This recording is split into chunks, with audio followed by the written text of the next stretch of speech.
January 26, 1945. The freezing woods outside Holtzwihr, France are silent in a way that feels unnatural, like the landscape itself is holding its breath. A thick layer of snow absorbs every sound, muting the distant rumble of artillery. The morning fog hangs low, drifting between shattered tree trunks and the burned-out skeletons of farmhouses. German infantry creep forward, their breath fogging through their scarves, boots crunching softly over ice. One soldier raises a gloved hand. He has seen it again. A flash, just a flicker, somewhere near the tree line. Not the muzzle of a machine gun, not the long chatter of an MG-42. Just a single sharp crack. One rifle shot. Another German falls, face first into the snow. A perfect hit. Clean, precise, instant. The squad freezes. Whispers spread in the ranks. Es ist wieder er. It's him again. The American ghost. The rifleman who fires once, only once, because once is enough. The man whose accuracy is too perfect to be human, too fast to track, too calm to be real. And as the Germans crouch low, scanning the icy timberline in terror, they realize the horrifying truth. He is still out there, and he is watching. The rifle cracks again, and the story begins.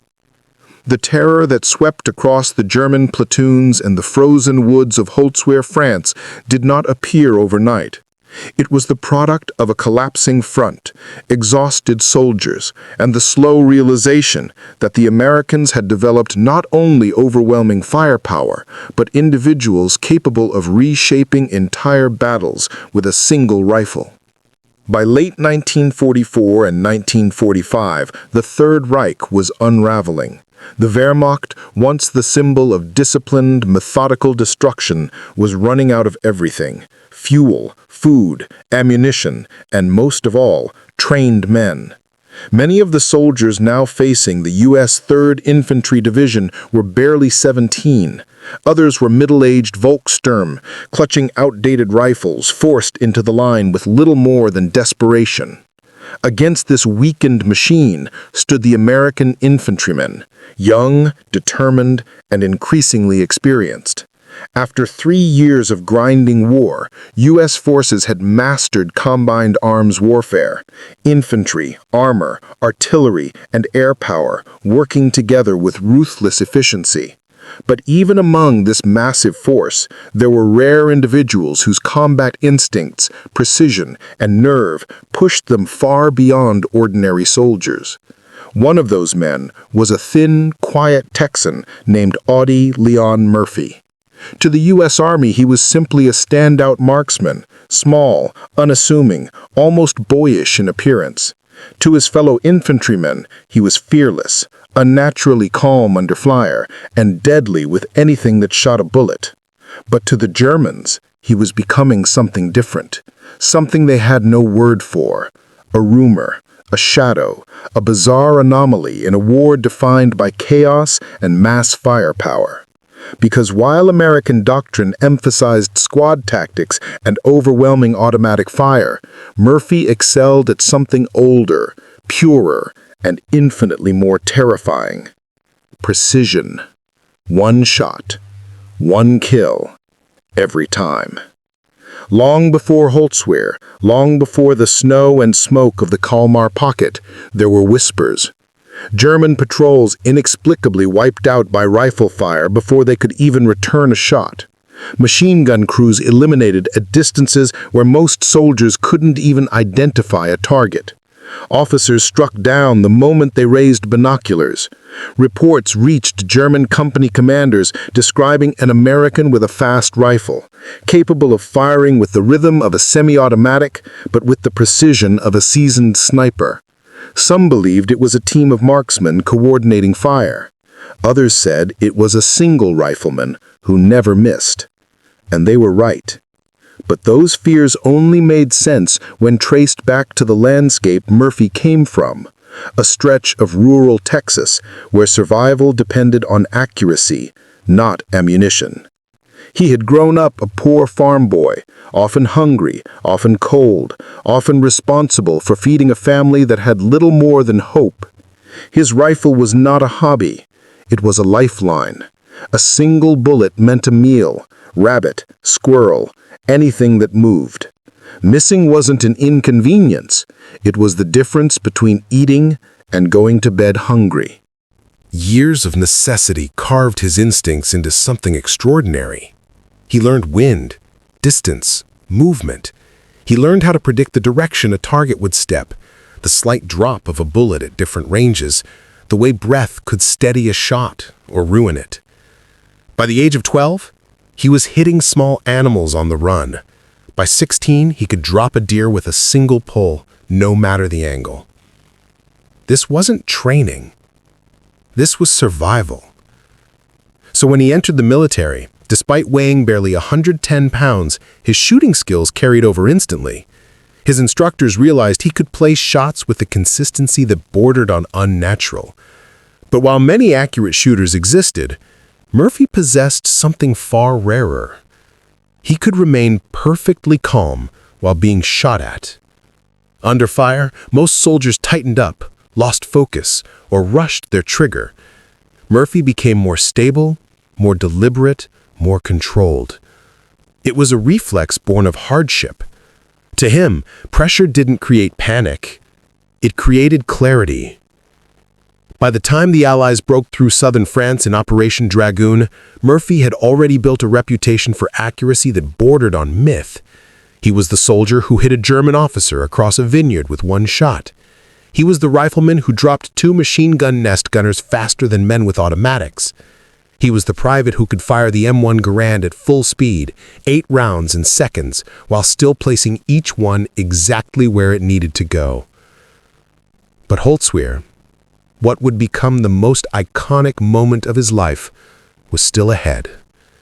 The snows of January had not yet revealed the day when Axis soldiers would witness accuracy so perfect, so impossibly relentless, that it would break their will to fight.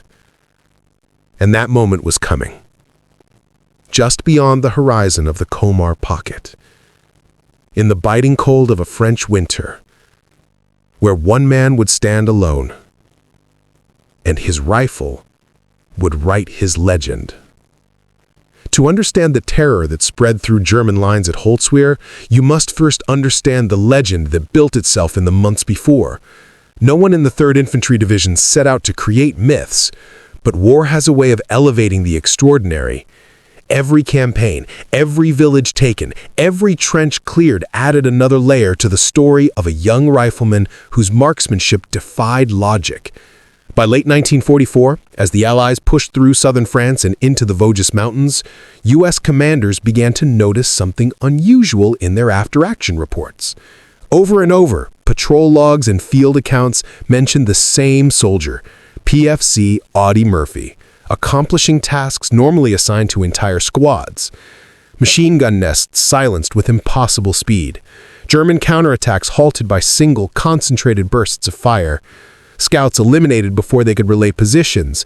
Enemy snipers picked off with such precision that even veteran officers took note. At first, officers chalked it up to chance, good positioning, luck, or the exaggerated stories soldiers tell to make sense of chaos. But then patterns emerged.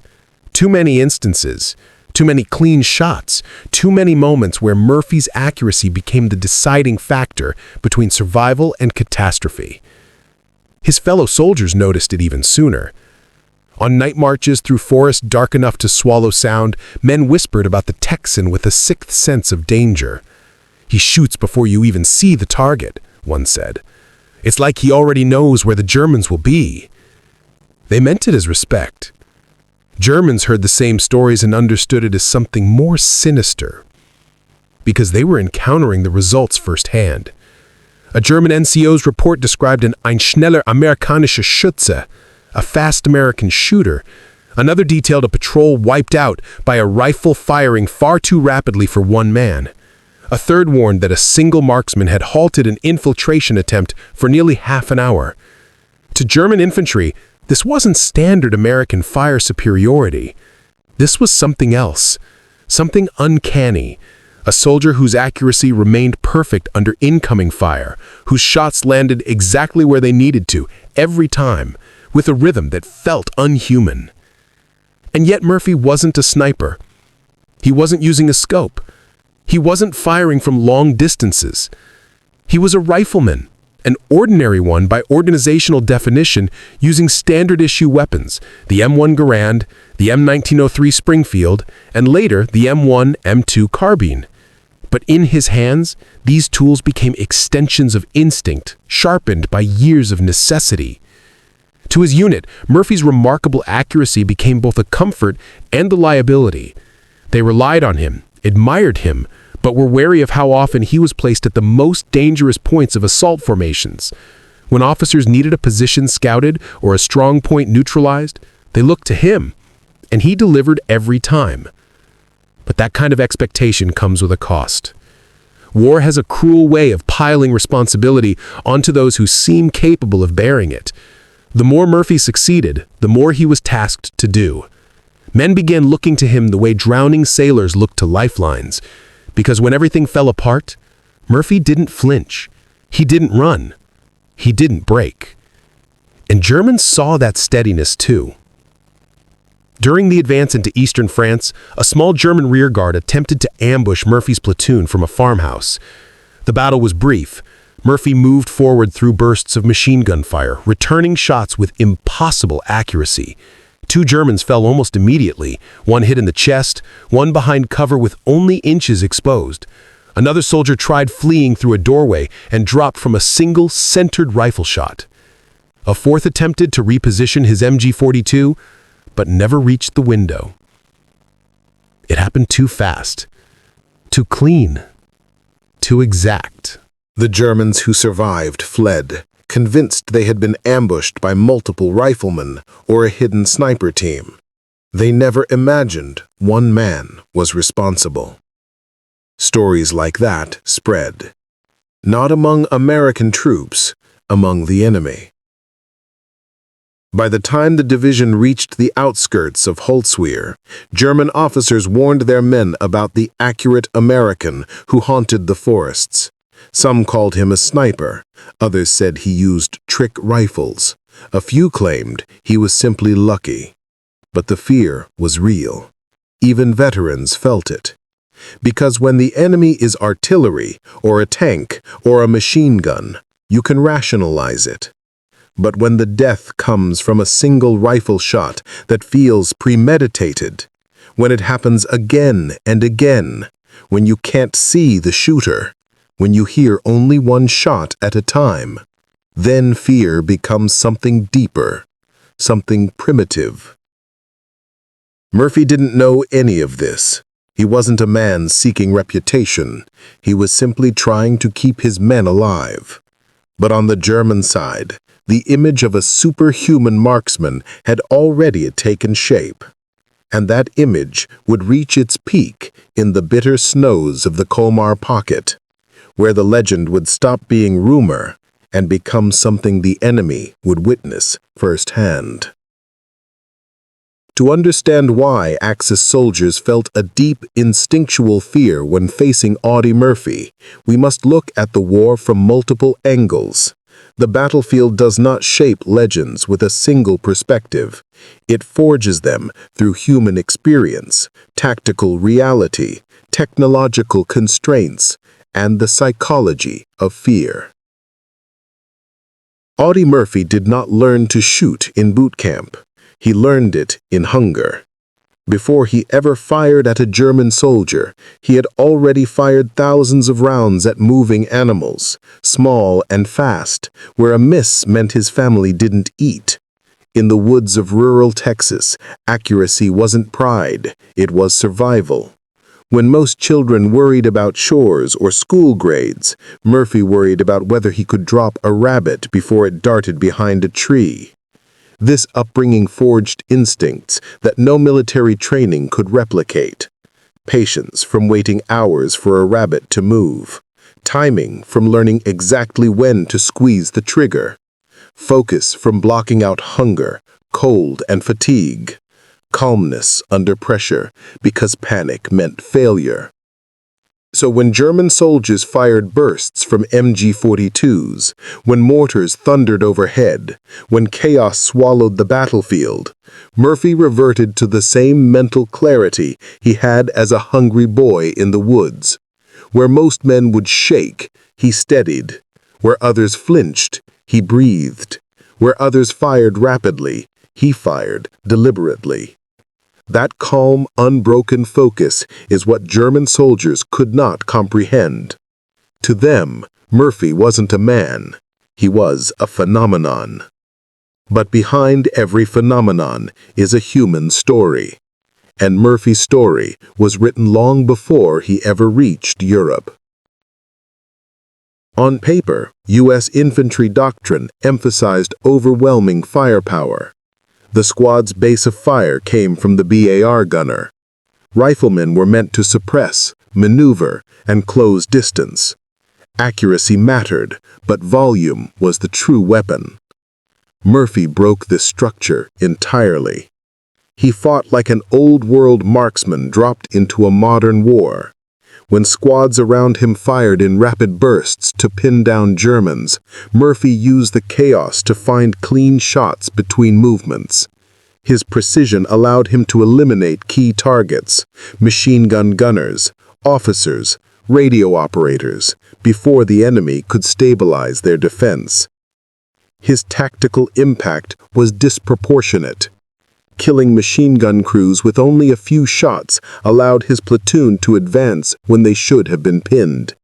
Striking German officers created confusion and slowed counterattacks. Neutralizing snipers prevented casualties that would have stalled operations.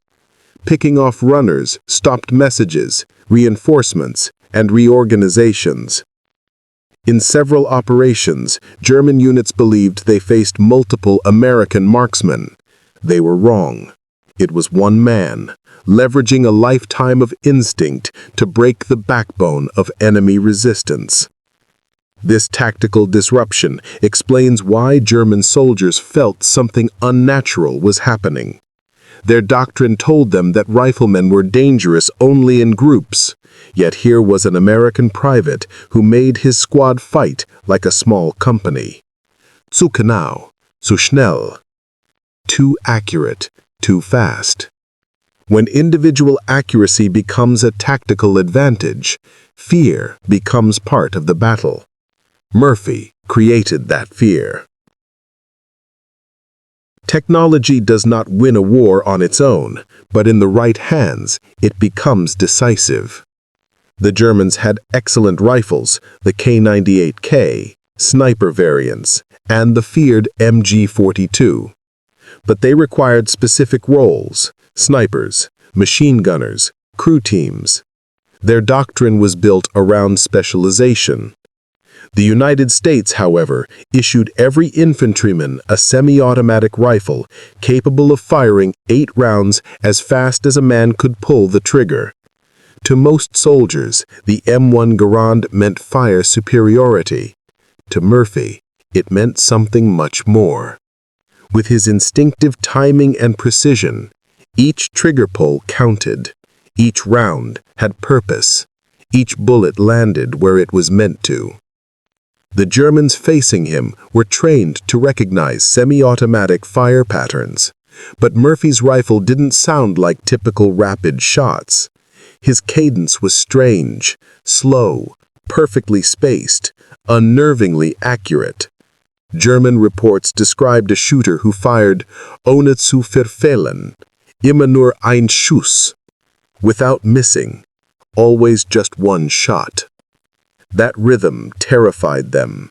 A rifle firing slowly but killing quickly felt wrong. Because soldiers could rationalize automatic bursts, they could rationalize snipers.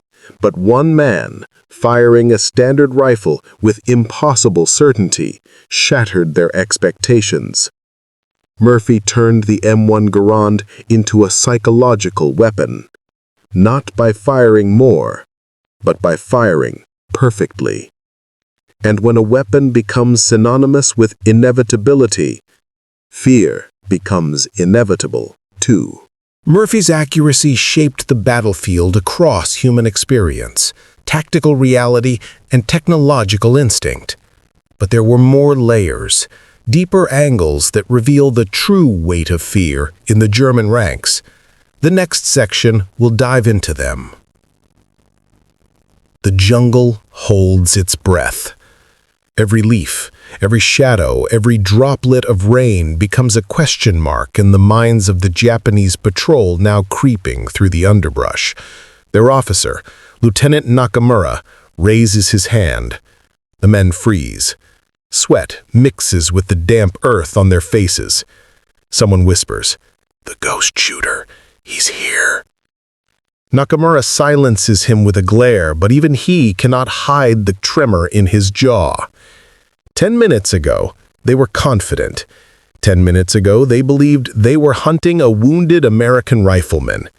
But now they've watched two of their best scouts drop instantly, each killed by a single, surgically placed rifle shot that came from nowhere. No muzzle flash, no movement, no sound except the crack that still hangs in the humid air. Panic starts to creep into the patrol like a slow poison. One soldier, barely 19, whispers a prayer. Another checks his bayonet like he expects a spirit to charge from the trees. And then they see it.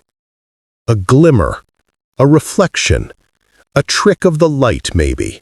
But to them, it's the eye of death. Nakamura raises his binoculars, searching for the shooter, and that is when the world collapses. A single bullet snaps through the air and destroys the binocular lens in his hand, exploding it into shards. The soldiers scream and drop to the ground. The message is clear. The American rifleman didn't miss. He intentionally hit the binocular, not the man. A shot so precise, it redefines fear. From their angle, this isn't a human opponent anymore. This is something else. A hunter who sees them before they see themselves. A rifle that speaks with impossible precision. A phantom who moves through the jungle like the wind. One soldier crawls backward, trembling. Another clutches his helmet like a shield. Nakamura feels his heartbeat pounding in his ears. Then, another shot. This one hits a bamboo stalk directly behind the lieutenant's head. Perfectly centered, perfectly deliberate. The soldiers break. Their discipline dissolves into primal instinct. Run. Boots pound against the mud as they scatter in all directions, abandoning formation, abandoning reason, abandoning courage. The jungle swallows them whole. And from the ridge above, hidden in a ring of roots and brush, PFC Donald L. Owens lowers his M1 Garand, calm, collected, breathing slow. He doesn't smile. He doesn't taunt. He doesn't celebrate. He simply moves with the quiet precision of a master craftsman, sliding a fresh clip into the rifle. He isn't shooting to kill. Not yet. Not for this moment. This is control. This is dominance. This is psychological warfare at its coldest. Because Donald Owens knows the truth every great marksman understands. Sometimes the shot that misses on purpose is the one that breaks the enemy completely. And now the Japanese soldiers know it too. To the enemy, Owens is a ghost. To his fellow Marines, he is something different. A quiet man, a steady hand, a rifleman who talks little, jokes softly, and fights with a kind of stillness that feels carved from stone. From the American line, the battle sounds distant, bursts of gunfire swallowed by jungle walls. But they all know one thing. Owens is out there alone, and every man in the platoon has seen what that means. They've watched him take shots others thought impossible. They've watched him put rounds through gaps the width of 2 fingers. They've seen him fire under pressure, under fire, under conditions that would make any other man buckle. Their lieutenant remembers the first day Owens joined them, how he sighted in his rifle calmly, methodically, how he fired 3 shots at a target 300 yards away, how he didn't brag, didn't smile, didn't even speak, just collected his brass and nodded. One Marine mutters as he cleans his bar. If Owens says he'll hold that flank is held. Another shakes his head, almost reverent. Man doesn't miss. I swear God guides his bullets. In their angle, Owens isn't supernatural. He's simply that good. A rifleman who treats every trigger pull like a promise. The jungle is a strange narrator. To the trees and vines and tangled roots, war is just another storm. But this storm has a center, and that center is Owens. The terrain itself seems to know him. He melts into shadows, disappears behind fallen logs, slides through brush without disturbing a single leaf. Every movement is deliberate, every footstep silent. The battlefield sees things no man notices. The way his eyes scan not randomly, but in a perfect pattern, sweeping angles, corners, high ground, low ground. The way his breathing slows seconds before he fires, becoming part of the wind. The way he positions himself where light breaks in predictable stripes, ensuring his silhouette never gives him away. The way he fires, not in panic, but with rhythm. The heartbeat rhythm of a man who lives inside the rifle. To the battlefield, Owens is not a soldier. He is a force, a presence, an apex predator whose talent turns this entire island into a weapon he wields with precision. The Japanese survivors regroup deep behind a cluster of palms. Their hands shake, their voices crack. Their officer avoids eye contact. The youngest of them whispers a phrase that spreads like a cold wind. He is not human. No one argues, because what they've seen defies training, defies logic, defies every battlefield lesson they've learned. Snipers miss, marksmen miss, even the best shooters have limits. But this man? This American, he shoots through binoculars. He shoots warning shots into bamboo to scare but not kill. He fires only when he chooses, not when they pressure him. This is not accuracy. This is domination.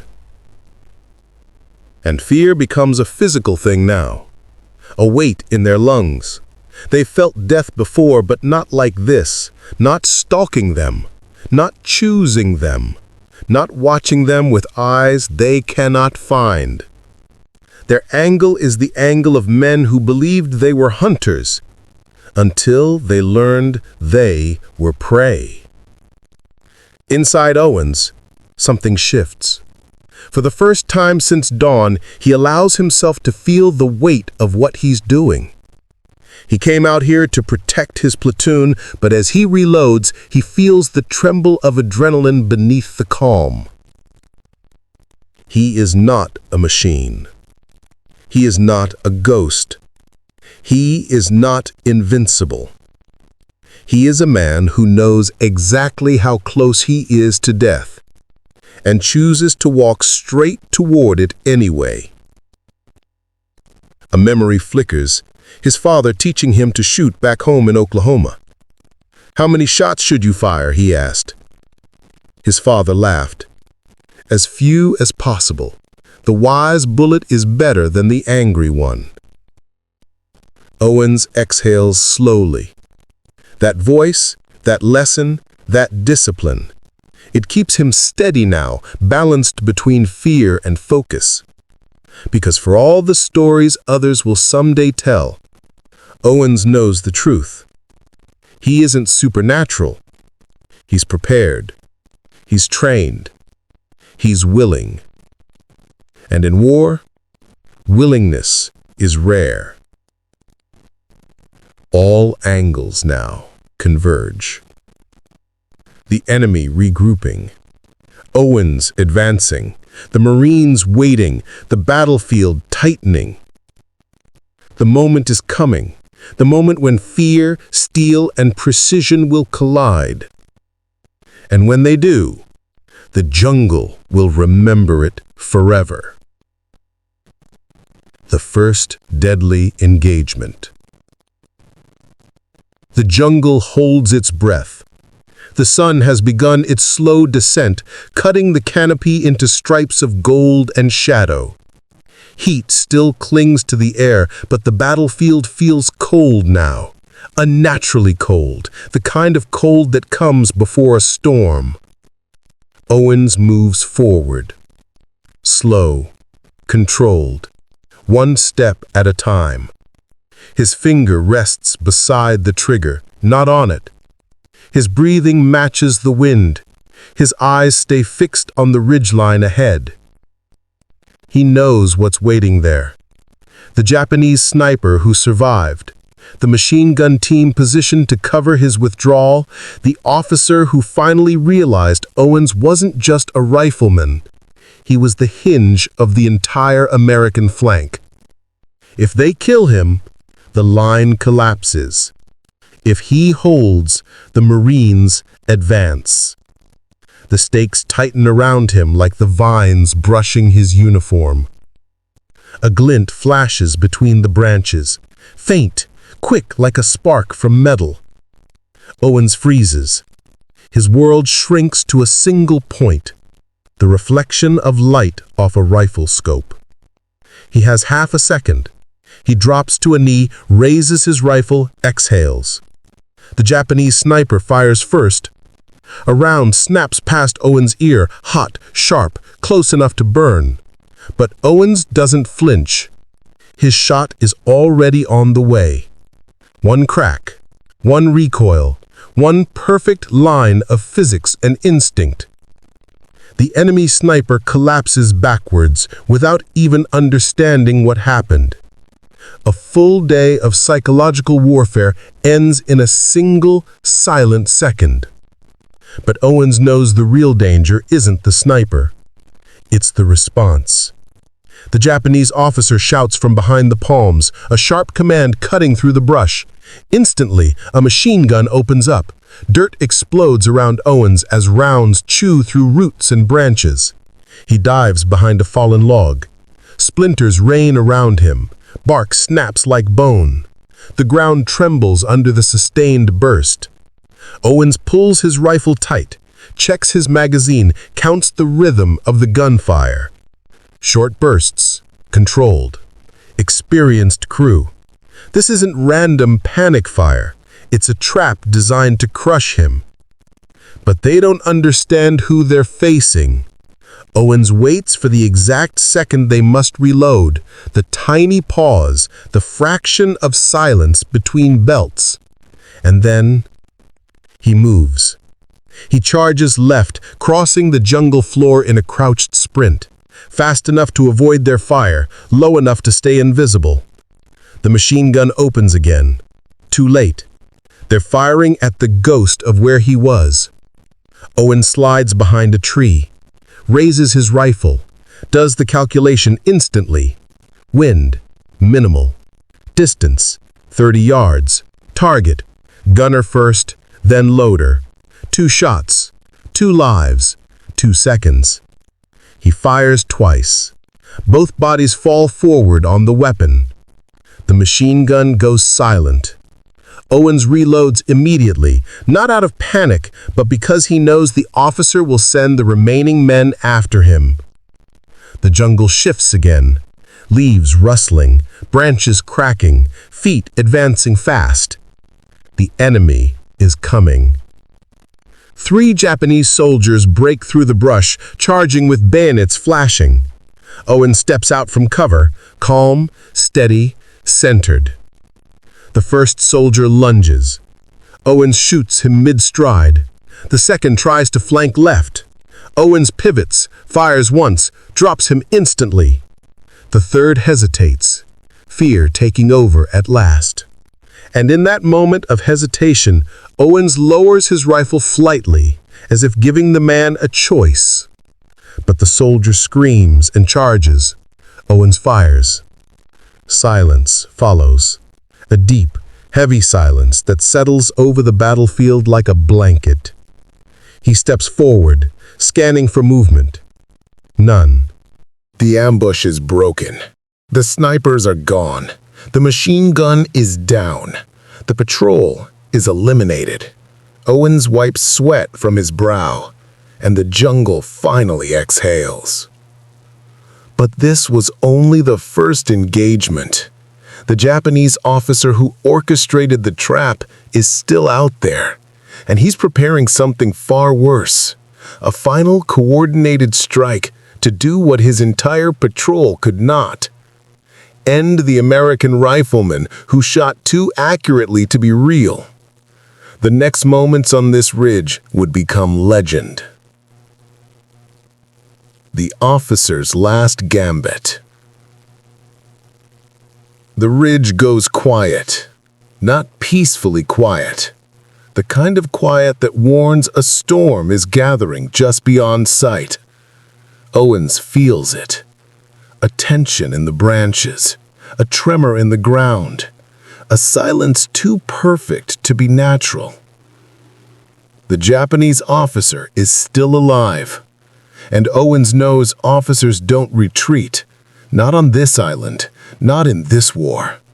They counterattack, they regroup, they escalate. And this one has just watched his entire sniper team and machine gun crew fall to a single rifleman moving through the jungle like smoke. The next move will be desperate.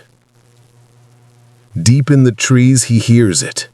Soft footfalls, measured, disciplined, not the frantic rush of men breaking, not the scattered panic of survivors. This is a unit, organized, coordinated, a small elite detachment. The officer has deployed his best, the men trained to kill at close range, to use the terrain, to end threats violently and quickly. Owens closes his eyes for a moment. He can map them in his mind simply by sound. 2 on the left, moving slow, maintaining spacing. 3 in front, the main push, forming a spear. 1 far right, circling wide, a flanker, waiting to strike from behind. 6 men, 6 shadows converging, 6 rifles rising. He should retreat. Any reasonable man would. But retreating means leaving the American line blind. Retreating means this team would slip past him. Retreating means Marines behind him would pay the price. So Owens does what he has done since sunrise. He chooses to stand. They appear like ghosts, not rushing, but advancing with cold precision. Owens spots the left pair first. They crouch near a broken palm, rifles aimed forward. He inhales, sight steady. 2 shots. 2 bodies fall. The Japanese officer shouts, a guttural burst of fury. The remaining 4 fan out instantly. Owens shifts position, diving behind a tree trunk as bullets tear into bark, showering him with splinters. The flanker on the right fires a burst that rips into the ground inches from Owens' foot. He rolls left, returns fire, misses. One of the only misses he'll make today. The Japanese soldier ducks behind bamboo, firing again, forcing Owens into cover. Gunfire now feels like a physical force. The percussion, the vibration, the crack of rounds cutting air. Owens breathes once. Slow, steady, repositions, listens, waits for the tiniest movement. A heel shifting, a leaf bending, a breath drawn too sharply. He fires. The flanker collapses sideways, rifle slipping from his hand. 4 down. 2 remain. The last pair aren't charging blindly, because one of them is the officer. He's older than most, lean, hardened, with the cold discipline of a man who has survived too many battles to count.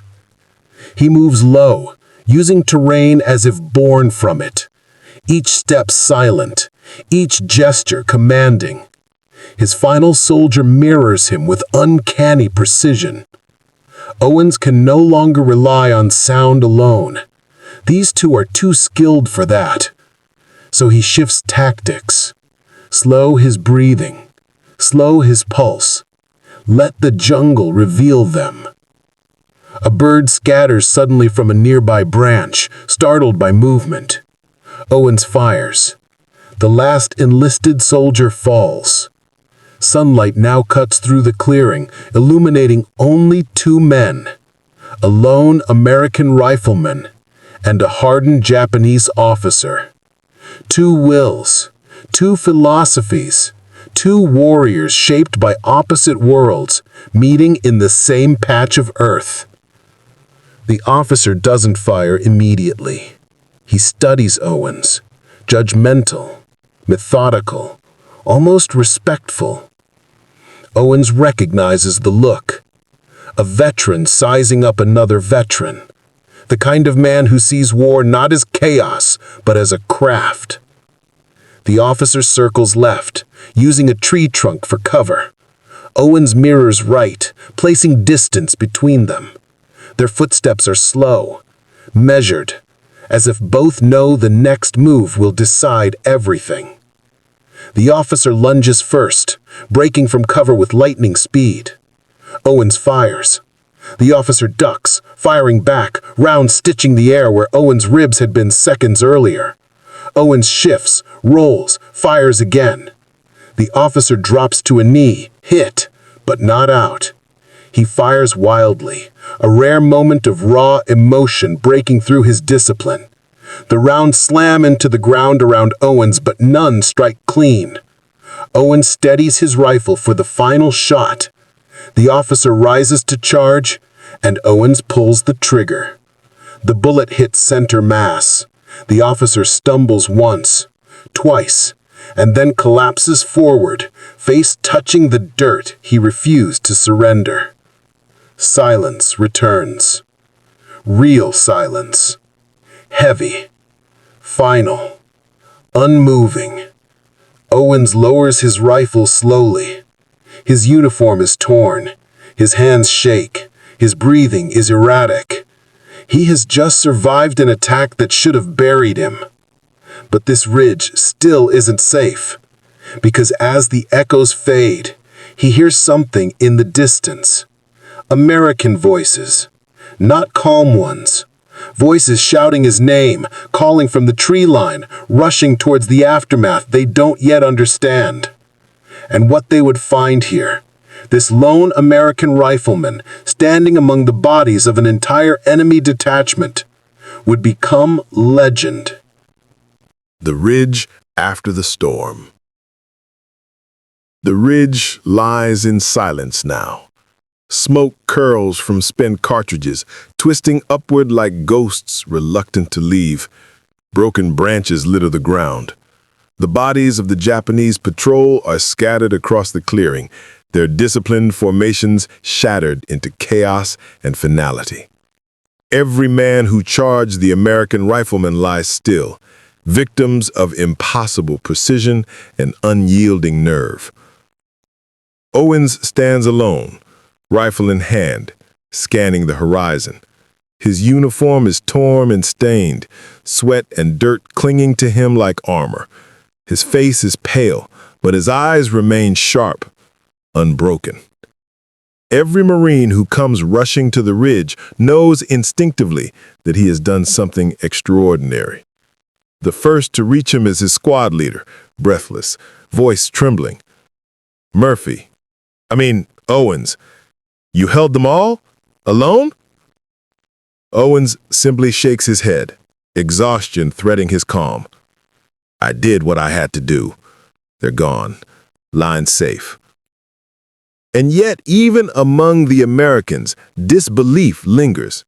Officers and enlisted men alike recount the impossible facts. 1 rifleman, 6 trained enemy soldiers, an officer. Every target eliminated with a precision that no one else could reproduce. The Colmar Pocket was notorious for its bitter, close-quarters fighting, and this engagement was no exception. German forces lost 1 sniper team, 1 machine gun crew, 6 infantrymen in close combat, 1 senior officer. Beyond these numbers, the psychological toll on surviving units was immense. Soldiers who had previously considered themselves invincible found themselves vulnerable to a single human being, a rifleman whose accuracy and calm under fire defied reason. For Owens' unit, the impact was immediate. The ridge had been a critical defensive point.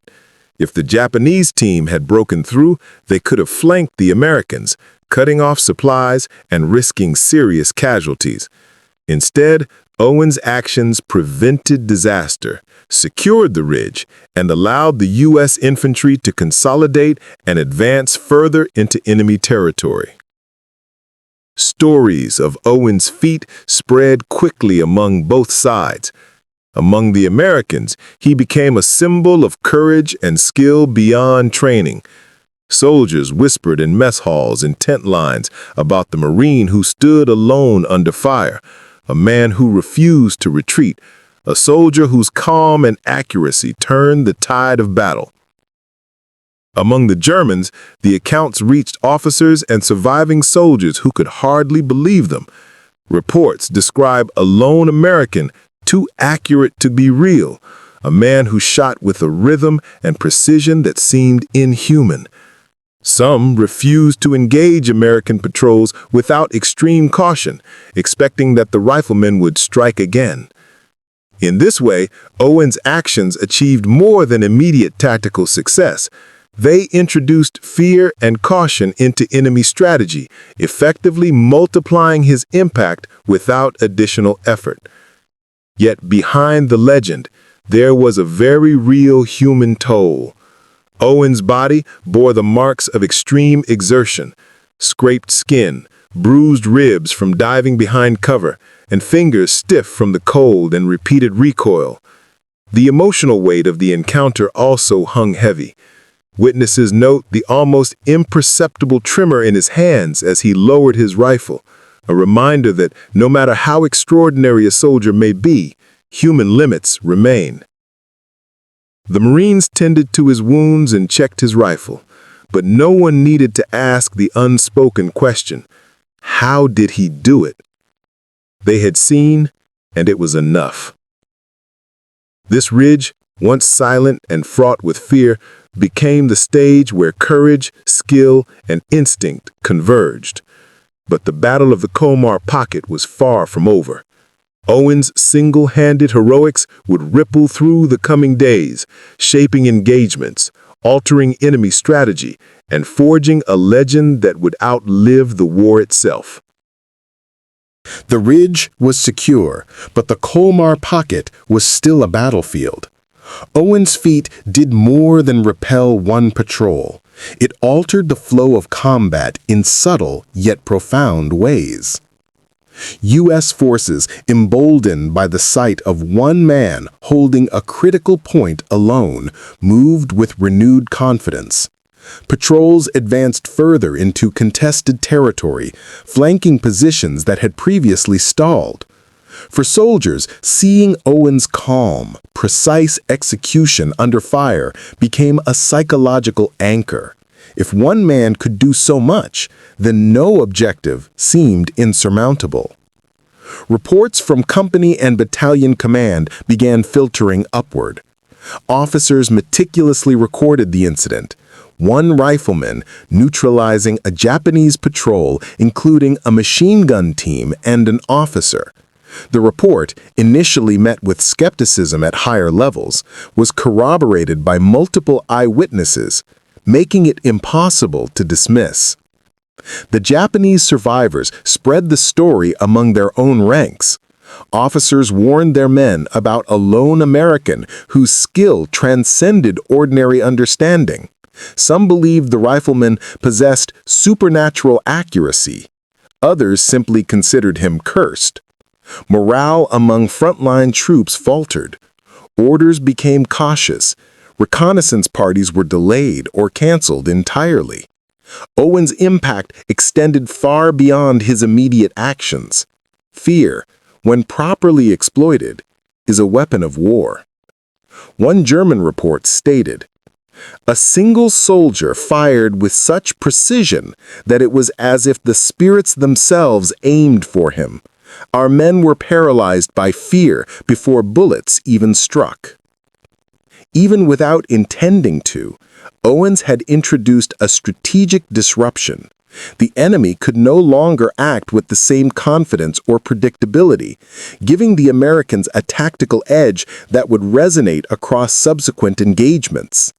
For Owens himself, recognition was secondary.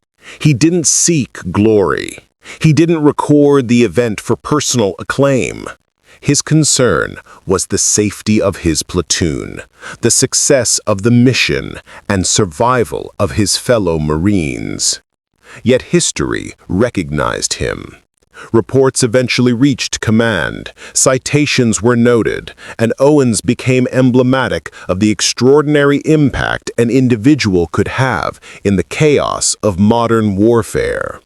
His precision, courage, and calm under fire became teaching examples for marksmanship and battlefield composure. Marines who served with him carried his legend forward, telling younger soldiers that courage wasn't the absence of fear, but the mastery of it. That skill wasn't just training, but instinct honed by experience. And that one man, at the right moment, could alter the course of entire operations. In the broader Colmar Pocket operation, Owens' engagement was a microcosm of the decisive edge individual heroism can produce.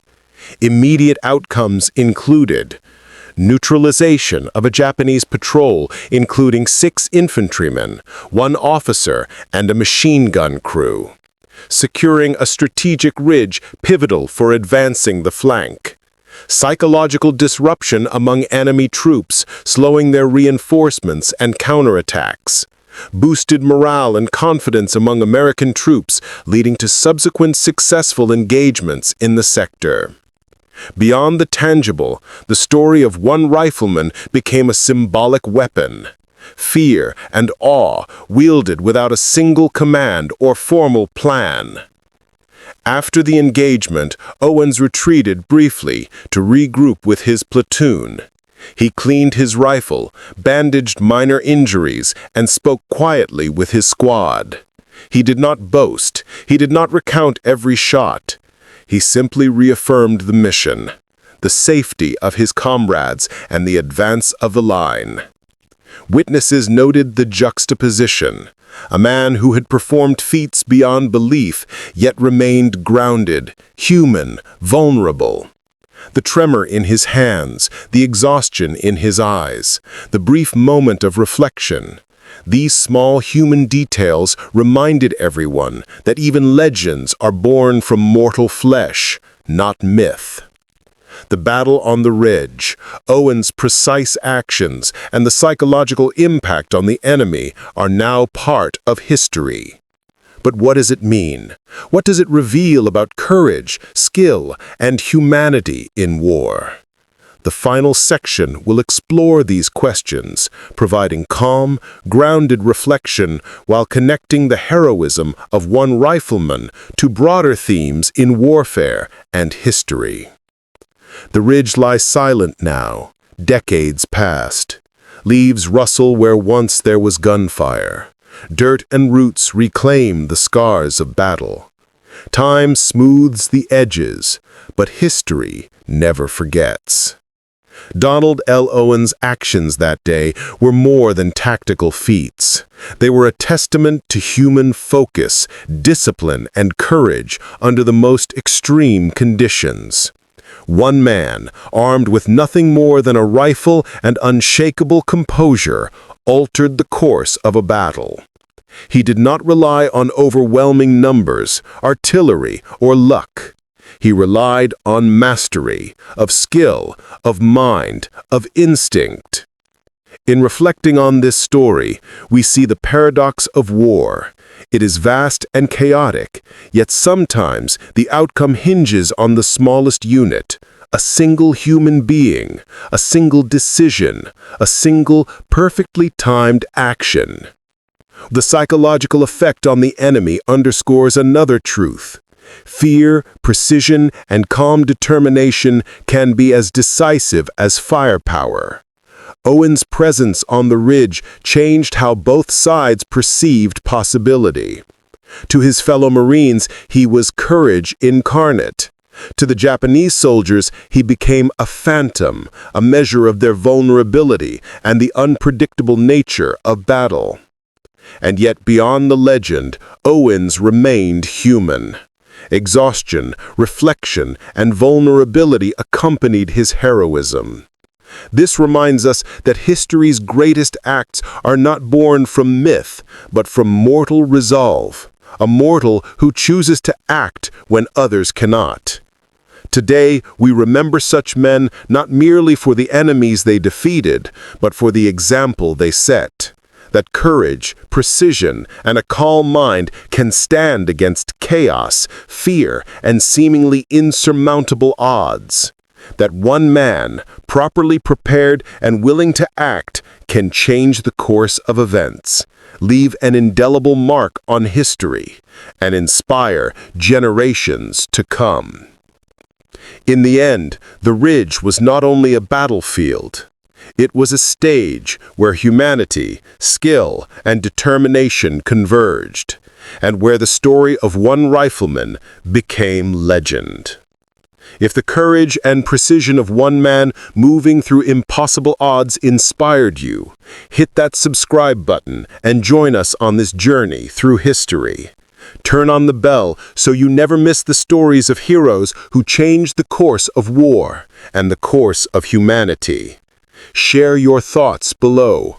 Whose bravery moves you the most?